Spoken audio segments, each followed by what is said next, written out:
गीता के ज्ञान में आपका स्वागत है।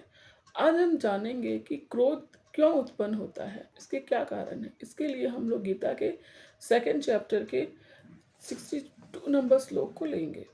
ध्यायतो विषयान पुंसां संगतेषु उपजायते संगत संग जायते कामा कामत क्रोधा अपि जायते।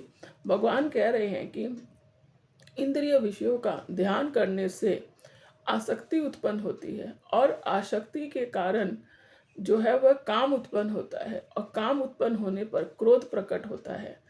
इंद्रियों का काम है वे किसी न किसी कार्य में निश्चित ही लगेंगी। यदि इंद्रियों को हम भगवान की सेवा में नहीं लगाएंगे तो वे इंद्रियां जो है भौतिक कार्य में लग जाएंगी। इंद्रियां इतनी अधिक प्रबल होती हैं कि उन्होंने ब्रह्मा और शिव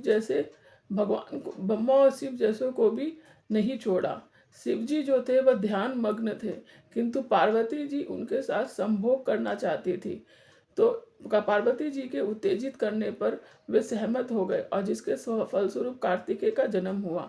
ब्रह्मा जी भी जो है वह भौतिक इंद्रियों के प्रबल में आ गए। ब्रह्मा जी के शरीर से एक स्त्री का जन्म हुआ जो उन्हीं की पुत्री थी, पर ब्रह्मा जी उनके उस सौंदर्य से इतने अधिक आकृष्ट हो गए थे कि वे उनके पीछे पीछे जाने लगे। जब ये सम्मोह टूटा तब उन्हें ज्ञात हुआ कि वे क्या गलत कार्य करने जा रहे थे। तब ब्रह्मा जी ने अपने उस देह का त्याग किया। हरिदास ठाकुर भगवान के बहुत अधिक अधिक उच्चिष्ट भक्त थे। जब माया ने हरिदास ठाकुर को भी नहीं छोड़ा, परंतु वे इतने अधिक उच्च कोटि के भक्त थे कि वे उस माया के प्रभाव में नहीं पड़ पाए।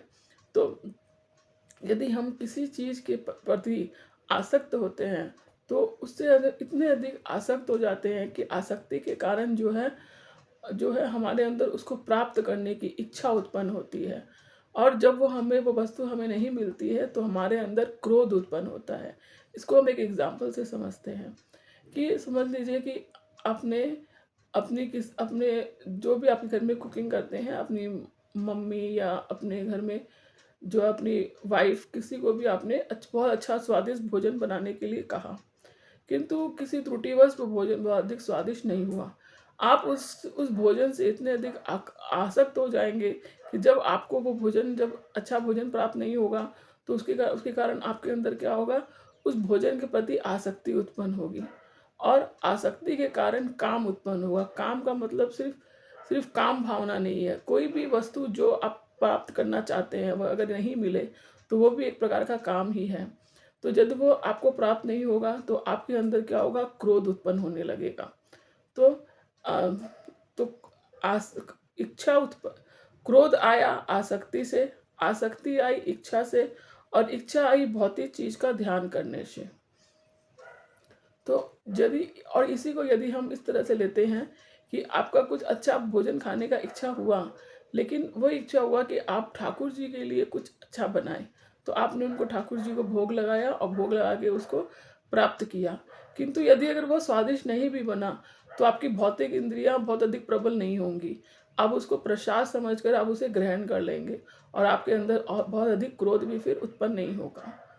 तो हम यदि अपनी इंद्रियों को भगवान की सेवा में लगा देंगे तो हमारे अंदर क्रोध जो है उत्पन्न नहीं होगा। जो आज जो है जो बहुत बड़ी समस्या है, मैक्सिमम लोग के अंदर जो है वो क्रोध, बहुत अधिक क्रोध आता है और वो भी बिना किसी कारण के। हरे कृष्णा, राधे राधे।